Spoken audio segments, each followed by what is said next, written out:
نبی کریم علیہ السلام کی جب وفات شریف ہو گئی، یہ حدیث ہے میرے سامنے، بہقی شریف کے اندر یہ حدیث موجود ہے، دلائل النبوہ کے اندر یہ حدیث موجود ہے، باقی کتب حدیث کے اندر یہ حدیث موجود ہے کہ نبی کریم علیہ السلام کی جب وفات ہو گئی، سرکار کی کیا ہو گئی؟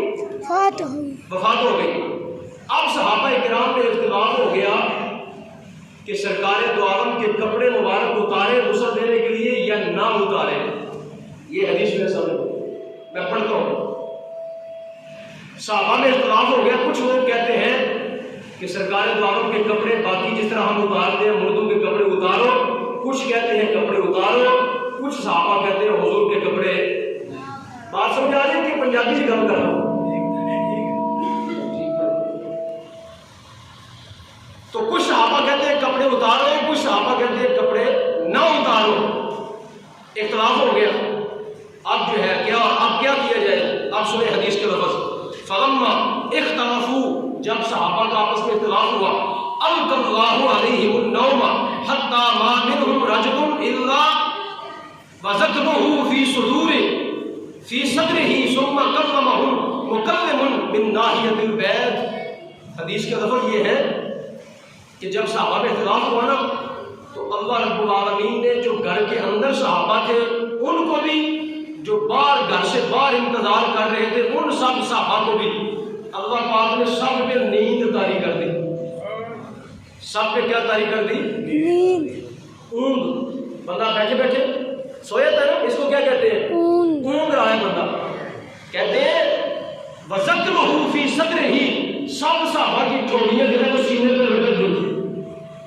کوئی کھڑا ہے تو کھڑے میں سو گیا، کوئی بیٹھا ہے تو بیٹھے میں کیا ہے؟ اونگ رہا ہے، اور ایسے لٹک گئی، گردنیں لٹک گئی، سارے جتنے بھی تھے سارے گھر کے اندر اور باہر سب کے۔ اچھا جی، پھر کیا ہوا؟ ثم کلمهم مکلم، پھر کسی کلام کرنے والے نے کلام کیا، کسی بات کرنے والے نے بات کی، من ناحیت البیت، سرکار کے گھر کے کونے سے، گھر کے کونے سے ایک آواز آئی۔ کیا آواز آئی؟ لا یدرون من ہوا، گھر کے کونے سے آواز آئی کہ تم نے مصطفیٰ کے کپڑے نہیں اتارنے، سبحان اللہ، تم نے رسول کریم کے کپڑے نہیں اتارنے، جس طرح دوسرے مردوں کے کپڑے اتارے جاتے ہیں تم نے رسول اللہ کے کپڑے، سرکار کی قمیص کو نہیں اتارنا، سرکار کو برہنہ نہیں کرنا، تم نے کپڑے نہیں اتارنے۔ جب یہ آواز آئی تو سارے اٹھ گئے، اللہ پاک نے نیند کو طاری کر دیا، اور یہ آواز آئی، جو رہنمائی ان کو چاہیے تھے وہ رہنمائی مل گئی، اختلاف ختم ہو گیا۔ اس آواز نے سب کا اختلاف کیا کر دیا؟ ختم کر دیا، بس مسئلہ حل ہو گیا۔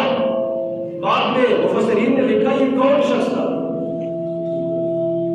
تو بعد میں یہ لکھا کہ یہ حضرت خضر علیہ السلام تھے۔ یہ کون تھے؟ حضرت خضر علیہ السلام تھے۔ بعد میں یہ کہا، بعد میں کچھ اور کہا، لیکن بعد نے کہا یہ خضر علیہ السلام تھے جو رہنمائی کرنے آئے تھے امت کی۔ تو یہ رسول کریم کی کرامت ظاہر ہو رہی ہے دنیا سے جانے کے بعد، سرکار کا معجزہ اور حضرت خضر کی کرامت، حضرت خضر کی کرامت کا اظہار ہو رہا ہے۔ آگے کیا ہوا؟ صحابہ کہتے ہیں ہم نے غسل دیا سرکار دو عالم کو، نبی کریم علیہ السلام کو غسل دیا، وعلیہ ثیاب، اور سرکار پر کپڑے موجود تھے، ہم قمیص کے اوپر سے ہی مل رہے تھے، ہم قمیص کے اوپر سے کیا کر رہے تھے؟ آپ کا جسم مبارک مل رہے تھے۔ تو یہ ہے کرامت۔ دنیا کے اندر زندہ ہو بندہ اللہ کا ولی تب بھی کرامت کا اظہار ہو سکتا ہے، دنیا سے جانے کے بعد بھی رب کے اللہ کے ولی کی قبر سے بھی کیا ہو سکتا ہے؟ کرامت کا اظہار ہو سکتا ہے۔ جی یہ کرامت ہے، یہ ثبوت آپ کو دے رہا ہوں حدیث پاک سے۔ اب یہ سارے کام کیا ہو رہے ہیں؟ یہ ما فوق الاسباب ہو رہے ہیں۔ یہ کیا ہو رہے ہیں؟ کیا اس وقت ٹیلی فون کیا گیا؟ یہ ٹیلی فون یہ فوق الاسباب ہے، یہ تحت فوق الاسباب ہے، اور بغیر کسی ٹیلی فون کے یہاں سے اس نکر سے ابھی کسی کی آواز آ جائے تو یہ کیا ہے؟ یہ کسی کی کرامت ہوگی۔ یہ کیا ہوگی؟ کسی کی، یہ اللہ کا کوئی کرم ہوگا کہ رہنمائی میسر آ گئی، یہاں سے گھر کی نکر سے کوئی بات آ گئی سامنے آپ کے ساتھ۔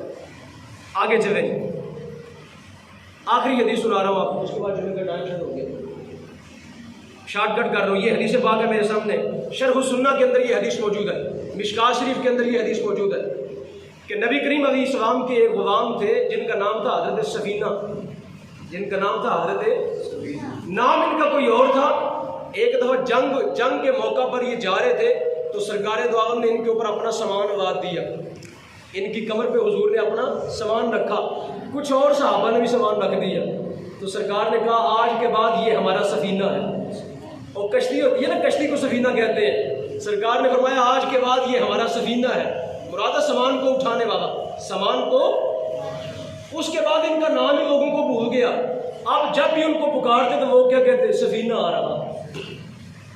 یہ ایک دفعہ کیا ہوا، جب حضرت امیر معاویہ رضی اللہ تعالیٰ عنہ کے زمانے کے اندر یہ روم کے اندر جنگیں لڑی گئی، ملک روم اس وقت جو تھا، جنگیں لڑی گئی اس کے اندر، تو یہ اپنے لشکر سے یا تو جدا ہو گئے یا کافروں کے ہتھے چڑھ گئے، کافروں کے ہتھے چڑھ گئے۔ اب رات کو انہوں نے بند کیا، یہ رات کو وہاں سے بھاگنے میں کامیاب ہو گئے۔ جب بھاگے تو اب ان کو سمجھ نہیں آ رہی تھی کہ لشکر کدھر چلا گیا، جو مسلمانوں کا لشکر ہے، میں کدھر جاؤں، کن کے پاس جاؤں میں؟ یہ جنگل میں بھاگ رہے، رات کا پہر تھا، جنگل میں بھاگ رہے تھے۔ یہ حدیث پاک میرے سامنے۔ آگے کیا ہوا؟ اچانک کیا ہوا؟ فَإِذَا هُوَ بِالْأَسَدِ، راستے میں اچانک سامنے شیر آ گیا۔ یہ حدیث کے لفظ ہے، فَإِذَا هُوَ بِالْأَسَدِ، سامنے سے شیر آ گیا۔ فقال، حضرت سفینہ نے جو ہی شیر کو دیکھا نا، کہنے لگے یا ابا الحارث، اے شیر، انا مولا رسول اللہ، انا مولا رسول اللہ صلی اللہ علیہ وسلم، کہنے لگے او شیرہ میں حضور دا غلام ہوں، انا مولا رسول اللہ۔ لوگ کہتے ہیں مشکل کے وقت حضور کو پکار لیا جائے تو شرک ہو گیا، اور لوگ کہتے ہیں مشکل کے وقت اگر حضور کو پکار لیا تو کیا ہو گیا؟ حضرت سفینہ کیا کہہ رہے ہیں؟ کہتے ہیں انا مولا رسول اللہ، کہتے ہیں او شیرہ میں حضور دا غلام ہوں، انا مولا رسول اللہ، میں حضور کا غلام ہوں۔ کان من امری کیتا و کیتا، کہنے لگے میرا معاملہ یہ ہے کہ میں لشکر سے پیچھے رہ گیا ہوں، میں لشکر سے پیچھے رہ گیا ہوں، اور میں حضور کا غلام ہوں، مجھے کوئی نقصان نہ پہنچانا۔ شیر کو کہہ رہے، اب شیر عربی جانتا تھا، شیر عربی جانتا تھا، ایک مسئلہ۔ دوسرا مسئلہ، کیا مشکل وقت کے اندر رسول اللہ کو پکارنا جائز ہے؟ کیا مشکل کے وقت کے اندر کسی کو رسول اللہ کو پکارنا جائز ہے؟ یہ حضور کے صحابی پکار رہے ہیں، یہ حضور کے صحابی کہہ رہے ہیں انا مولا رسول اللہ۔ تیسری بات، کیا کسی کی نسبت کا واسطہ دینا جائز ہے؟ وہ کیا کہہ رہے ہیں؟ میں حضور کا غلام ہوں، یہ نسبت ہے، میں حضور کا کیا ہوں؟ میں غوث پاک کا غلام ہوں، یہ نسبت ہے، میں داتا صاحب کا غلام ہوں، یہ نسبت ہے، میں مولا حسین کا غلام ہوں، یہ کیا ہے؟ نسبت ہے، یہ کیا ہے؟ نسبت ہے۔ وہ کہتے ہیں میں حضور کا غلام ہوں، میرا یہ مسئلہ ہے۔ آگے کیا ہوا؟ آگے سنیں۔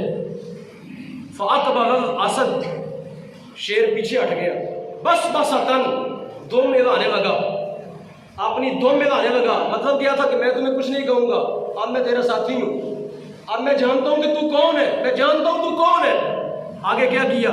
حتیٰ قام الی جنبہ، یہاں تک کہ وہ آپ کے برابر آگے کھڑا ہو گیا، آپ کے برابر کیا ہوا؟ آگے کھڑا ہو گیا۔ آگے کلما سمع صوتا اہوی الیہ، جب کبھی وہ آپ کے ساتھ کھڑا ہو گیا اور چلنا شروع کر دیا، لشکر کی طرف لے کے جانا شروع کر دیا۔ اس نے پتا چلا کہ شیر کو پتا تھا لشکر کہاں پہ ہے، اس نے لشکر کی طرف لے کے جانا شروع کر دیا۔ کبھی آواز آتی نا رات کو اس طرف سے کسی کے بھونکنے کی، تو شیر دوڑ کے ادھر جاتا کہ میں حضرت سفینہ کی حفاظت کروں۔ پہلے جو کھانے آیا تھا، جب یہ کہا انا مولا رسول اللہ، میں حضور کا غلام ہوں، تو اب وہی کیا کر رہا ہے؟ وہ حفاظت کر رہا ہے۔ وہ کیا کر رہا ہے؟ حفاظت کر رہا ہے۔ اچھا جی، چلتا گیا شیر، چلتا گیا ثم اقبل یمشی الی جنبہ حتی بلغ الجیش، یہاں تک کہ لشکر کے پاس پہنچ کے کہنے لگا حضور یہ آپ کا لشکر ہے۔ آپ کو چلاتا گیا اور کہاں لے گیا؟ آپ کے لشکر کے پاس لے گیا۔ کیا پتہ چلا؟ پتہ چلا کہ اگر کوئی مسلمان حضور کو آواز دے لے، اگر کوئی حضور کوئی نسبت کا واسطہ دے لے تو کوئی شرک لازم نہیں آتا۔ اگر شرک لازم ہوتا تو حضور کے صحابی یہ کام کبھی نہ کرتے۔ شیر کیا سفینے تائیں سن رائیا رائے جاندیاں، جو غلام رسول اللہ دے اسی غلام ہونا۔ اللہ پاک امن کی